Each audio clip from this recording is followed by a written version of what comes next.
Hello everyone, ഞാൻ doctor Xavier. പുതിയൊരു വീഡിയോയിലേക്ക് എല്ലാവർക്കും സ്വാഗതം. ഇന്നത്തെ വിഷയം ഓരില, പ്രശ്നിപർണി എന്നും സ്ഥിര എന്നൊക്കെയാണ് ഇതിനെ സംസ്കൃതത്തിൽ വിളിക്കുന്നത്. ലെഗുമിനോസെ ഫാമിലിയാണ്.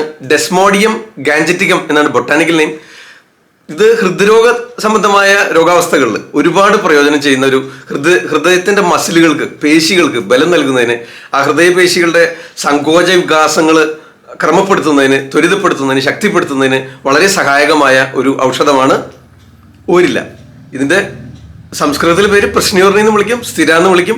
Botanical name Desmodium gangeticum Leguminosae family. Okay, ഇതിന്റെ ആയുർവേദ പ്രോപ്പർട്ടീസ് പറയുകയാണെങ്കിൽ മധുര തിക്തരസമാണ്, മധുര വിഭാഗമാണ്, സ്നിഗ്ധ ഗുണമാണ്, ഉഷ്ണവീര്യാണ്.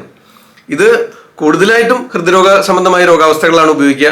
ഒപ്പം തന്നെ ഉറക്കം ലഭിക്കുന്നതിനും, അതുപോലെ മനസ്സുമായിട്ടുള്ള ആ മനസ്സിന് വെക്കുന്ന ആ ദുഃഖങ്ങളും പ്രയാസങ്ങളും വഴി ഹൃദ്രോഗ സാധ്യത ഉണ്ടാകുന്ന രോഗാവസ്ഥകൾ പ്രത്യേകമായിട്ട് ഫലപ്രദമാണ്.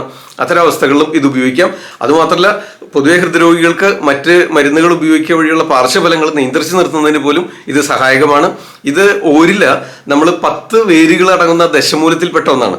ദശമൂലത്തിന് നമ്മൾ ചെറു പഞ്ചമൂലമെന്നും വലിയ പഞ്ചമൂലമെന്നും 2 ആയിട്ട് തിരിച്ചിട്ടുണ്ട്. അതിൽ ചെറു പഞ്ചമൂലത്തിൽ പെടുന്ന 5 ഔഷധങ്ങളിൽപ്പെട്ട ഒന്നാണ് ഓരില. പ്രശ്നിപർണി എന്ന് സംസ്കൃതത്തിൽ വിളിക്കുന്നു. ദശമൂലാരിഷ്ടത്തിലൊക്കെ തയ്യാറാക്കാൻ, ദശമൂലാരിഷ്ടം മാത്രമല്ല, ദശമൂല രസായനം, ഒരുപാട് ഔഷധങ്ങളിൽ ഈ ദശമൂലം 10 വേരുകൾ ചേർത്ത് ഉപയോഗിക്കുന്നുണ്ട്. അത് തന്നെ കാരണം എന്താ വെച്ച് കഴിഞ്ഞാൽ ഭയങ്കര വാദശമനത്വമുണ്ട്. അതുപോലെ വാദം കൊണ്ടാണ് ഒട്ടനവധി ഉണ്ടാകുന്ന 80ഓളം തരം രോഗാവസ്ഥകളിൽ ഈ ദശമൂലം ചേർത്തുണ്ടാക്കുന്ന ഔഷധങ്ങൾ പ്രയോജനപ്രദമാണ്. അപ്പൊ അതിൽ ചേർത്ത് വരുന്ന ഒരു പ്രധാന ചേരുവയാണ് ഓരില വേര്. ഓക്കെ, അപ്പൊ ഈ ഓരില വേര് ചേർത്ത് പാൽക്കഷായം വെച്ച് ഉപയോഗിക്കാം. അതുപോലെ ഓരില വേര് കഷായമായിട്ട് ഉപയോഗിക്കാം. എങ്ങനെയാണ് ഇപ്പോൾ പാൽക്കഷായം വെക്കുന്നതെന്ന് താഴെ പറയാം. അതായത് പ്രത്യേകിച്ച് ഹൃദ്രോഗികൾക്ക് ഇത് ഉപയോഗപ്പെടും.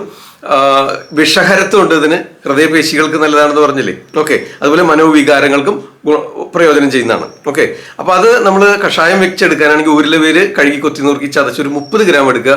അതിലേക്ക് ഒരു 150 മില്ലി പാലും 300 മില്ലി വെള്ളവും ചേർത്ത് ചെറുതീകരിച്ച് തിളപ്പിച്ച് വറ്റിച്ച് പാലളവാക്കി വറ്റിച്ച് അരിച്ചെടുത്തിട്ട് അല്പം പഞ്ചസാരയും ചേർത്ത് കാലത്ത് ഭക്ഷണം കഴിഞ്ഞ് ഒരു അരമണിക്കൂർ കഴിഞ്ഞിട്ട്, അതുപോലെ രാത്രി ഭക്ഷണ ശേഷം അരമണിക്കൂർ കഴിഞ്ഞിട്ട്, ഓക്കെ, ഇങ്ങനെ ദിവസേന 2 നേരം പതിവായിട്ട് സേവിക്കുകയാണെങ്കിൽ ഹൃദയത്തിന്റെ പ്രവർത്തനങ്ങൾ ക്രമപ്പെടുത്തുന്നതിന്, ഹൃദയ മസിലുകൾക്ക്, പേശികൾക്ക് ബലം കിട്ടുന്നതിനും, ആ സങ്കോച വികാസങ്ങൾ ത്വരിതപ്പെടുത്തുന്നതിനും സഹായകമാകുന്നു. ഒപ്പം തന്നെ വിഷഹരത്വം ഉള്ളതുകൊണ്ട് മറ്റു മരുന്നുകളുടെ പാർശ്വഫലങ്ങൾ ഇല്ലാതാക്കുന്നതിനും കുറയ്ക്കുന്നതിനും സഹായകമാകുന്നു.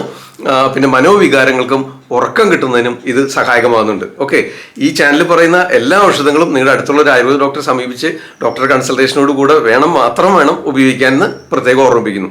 ഓക്കെ, ആ വീഡിയോ ഇഷ്ടമായെന്ന് വിചാരിക്കുന്നു. എന്തെങ്കിലും സംശയം ഉണ്ടെങ്കിൽ ആവർത്തിച്ച് കാണുക.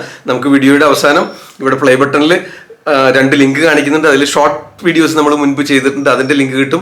അതുപോലെ മുമ്പ് ചെയ്തിട്ടുള്ള മറ്റെല്ലാ വീഡിയോകളുടെയും ലിങ്ക് ഈ സൈഡിലുണ്ട്, നിങ്ങൾക്ക് കയറി കാണാവുന്നതാണ്. മറ്റെല്ലാവർക്കും ഷെയർ ചെയ്ത് കൊടുക്കുക. ഈ ചാനൽ സബ്സ്ക്രൈബ് ചെയ്യാത്തവർ ആരെങ്കിലും വീഡിയോ കാണുന്നുണ്ടെങ്കിൽ താഴെയുള്ള റെഡ് സബ്സ്ക്രൈബ് ബട്ടൺ പ്രസ് ചെയ്യുക. തൊട്ടടുത്ത് വരുന്ന ബെല്ലൈക്കണും ഓൾ നോട്ടിഫിക്കേഷനും എനേബിൾ ചെയ്യുക. അപ്പോൾ മിക്കവാറും രാത്രി 9 മണിക്ക് നമ്മൾ പോസ്റ്റ് ചെയ്യുന്ന വീഡിയോകളുടെ ലിങ്ക് നിങ്ങൾക്ക് നോട്ടിഫിക്കേഷനായിട്ട് ലഭിക്കുന്നതാണ്.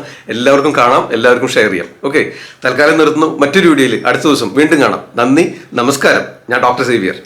ആദ്യം ആയുർവേദം.